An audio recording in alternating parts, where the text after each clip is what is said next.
വളരെയധികം ടേസ്റ്റി ആയിട്ടുള്ളൊരു fish fry റെസിപ്പിയാണ് ഇന്ന് ഞാൻ നിങ്ങൾക്കായി ഷെയർ ചെയ്യുന്നത്. ഒരു തവണ ഉണ്ടാക്കിയാൽ ഉറപ്പായും വീണ്ടും ഉണ്ടാക്കാൻ തോന്നുന്ന ഈ ഒരു റെസിപ്പി എങ്ങനെ തയ്യാറാക്കാം എന്ന് നമുക്ക് നോക്കാം. അതിനായി ഞാനിന്ന് എടുത്തിരിക്കുന്നത് അയക്കൂറയാണ്. 10 ചെറിയ ഉള്ളി എടുത്തിട്ടുണ്ട്, ഒരു തണ്ട് കറിവേപ്പില, മഞ്ഞൾപ്പൊടി, ജിഞ്ചർ ഗാർലിക് പേസ്റ്റ്, 2 ടൈപ്പ് മുളക് പൊടി, ഉപ്പ്. ഇത്രയും സാധനങ്ങളാണ് ഈ ഒരു റെസിപ്പിക്കായി ആവശ്യമായിട്ടുള്ളത്. ഇനി നമുക്ക് ഇതിൻ്റെ മസാല ഒന്ന് തയ്യാറാക്കിയെടുക്കാം. ആദ്യം തന്നെ ഈ ഒരു ഉള്ളിയും കറിവേപ്പിലയും ഒന്ന് നന്നായി ചതച്ചെടുക്കുക. 10 ചെറിയ ഉള്ളിയാണ് ഞാനിന്ന് എടുത്തിട്ടുള്ളത്. ഉള്ളിയുടെ അളവിൽ മാറ്റം വരുത്താവുന്നതാണ്. ഉള്ളി ഒരു പ്രത്യേക ടേസ്റ്റ് കൊടുക്കും. ഈ ഒരു റെസിപ്പിക്ക് പ്രത്യേക ടേസ്റ്റ് കൊടുക്കുന്നത് ഉള്ളിയാണ്. ഇത് ചതച്ചെടുക്കുന്നതാണ് കൂടുതൽ നല്ലത്. ഇനി നമുക്ക് 3 സ്പൂൺ സാധാരണ മുളക് പൊടി, എരിവുള്ള മുളക് പൊടി 3 സ്പൂൺ എടുക്കാം. ഇനി ഒരു കളറിനായി കാശ്മീരി മുളക് പൊടി ഒരു 1.5 സ്പൂണ് ചേർത്ത് കൊടുക്കാവുന്നതാണ്. മഞ്ഞൾപ്പൊടി ഒരു 1/4 സ്പൂണ്,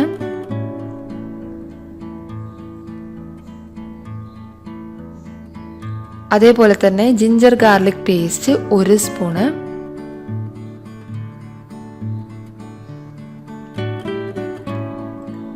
നമ്മൾ നേരത്തെ ചതച്ചെടുത്ത് വെച്ച ഉള്ളിയും കറിവേപ്പിലയുടെയും മിക്സ് ചതച്ചെടുക്കുന്നതാണ് കൂടുതൽ നല്ലത്. അരച്ചെടുക്കുന്നതിനേക്കാളും, മിക്സിയിൽ അരക്കുന്നതിനേക്കാളും ഇങ്ങനെ ചതച്ചെടുക്കാൻ ശ്രദ്ധിക്കുക. ഇനി ഇതിനാവശ്യമായിട്ടുള്ള ഉപ്പ്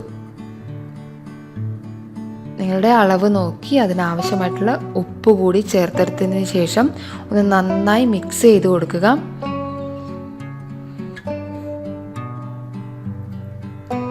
കുറച്ച് വെള്ളം ചേർത്ത് കൊടുത്ത് ഈ ഒരു മിക്സ് നമുക്ക് തയ്യാറാക്കാം.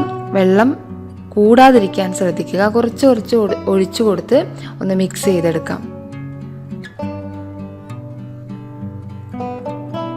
ടേസ്റ്റിനായി നമുക്ക് ഒരു സ്പൂൺ വെളിച്ചെണ്ണ കൂടി ചേർത്ത് കൊടുക്കാവുന്നതാണ്.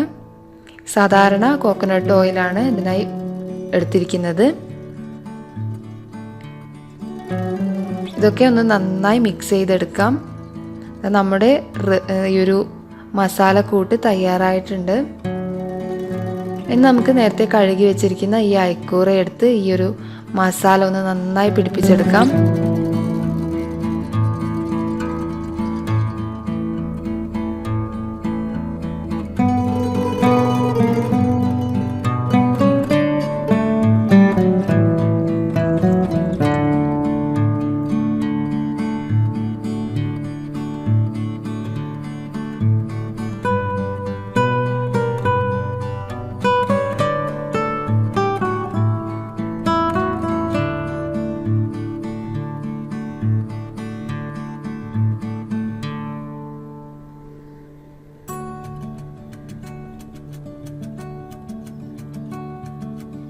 നന്നായി മസാല പിടിപ്പിച്ചിട്ടുണ്ട്. ഇതിനൊരു അരമണിക്കൂർ നേരമെങ്കിലും ഒന്ന് മസാലയൊക്കെ നന്നായി പിടിക്കാൻ ഒന്ന് മാറ്റി വെക്കുക. അതിനുശേഷമാണ് ഇതൊന്ന് ഫ്രൈ ചെയ്തെടുക്കുന്നത്.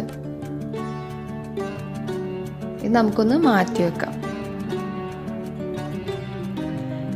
നമുക്ക് ഈ നേരത്തെ മാറ്റി വെച്ച ഫിഷ് ഒന്ന് ഫ്രൈ ചെയ്തെടുക്കാം.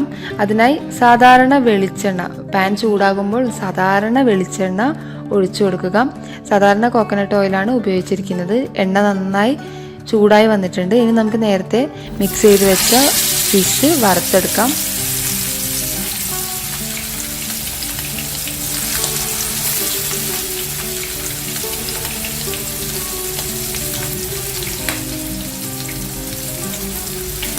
അതിൻ്റെ മസാലക്കൂട്ട്, ആ ഒരു മിക്സ് കൂടി ഒന്ന് എണ്ണയിലിട്ട് കൊടുക്കാവുന്നതാണ്. ആ ഒരു മിക്സിന് കുറച്ചുകൂടി ടേസ്റ്റ് കൂടുതൽ കിട്ടുന്നതാണ്. ആ ഒരു ചെറിയ ഉള്ളിയുടെയും കറിവേപ്പിലയുടെയും മിക്സാണ് ഈ ഒരു കൂട്ടിനൊരു പ്രത്യേക ടേസ്റ്റ് കൊടുക്കുന്നത്.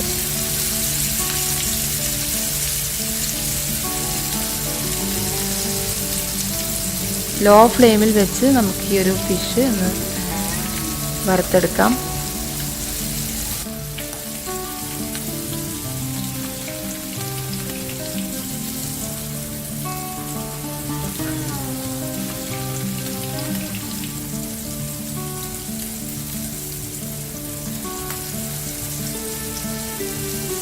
ഒരു ഭാഗം നന്നായി വെന്ത് കിട്ടിയിട്ടുണ്ട്. ഇനി നമുക്ക് ഇതൊന്ന് മറിച്ചിട്ട് കൊടുക്കാം. മാക്സിമം 10 മിനിറ്റാണ് ഇതിൻ്റെ ഒരു കുക്കിംഗ് ടൈം എന്ന് പറയുന്നത്. 10 മിനിറ്റിന് ഇതൊന്ന് ഫ്രൈ ചെയ്തെടുക്കാൻ പറ്റുന്നതാണ്.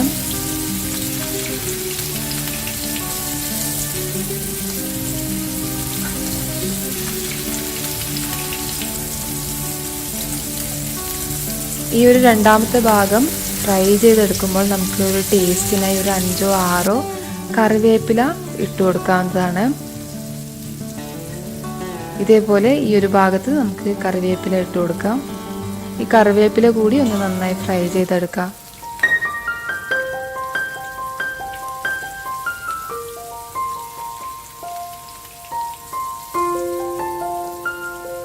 നമ്മുടെ ഫിഷ് ഫ്രൈ തയ്യാറായിട്ടുണ്ട്. ഇനി നമുക്കിതൊരു മറ്റൊരു പാത്രത്തിലോട്ടേക്ക് ഒന്ന് മാറ്റിയെടുക്കാം.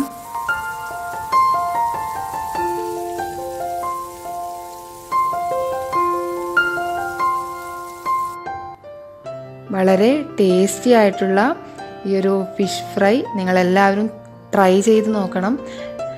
എന്നിട്ട് അതിൻ്റെ അഭിപ്രായങ്ങൾ താഴെ കമൻറ്റ് ബോക്സിൽ പറയാവുന്നതാണ്.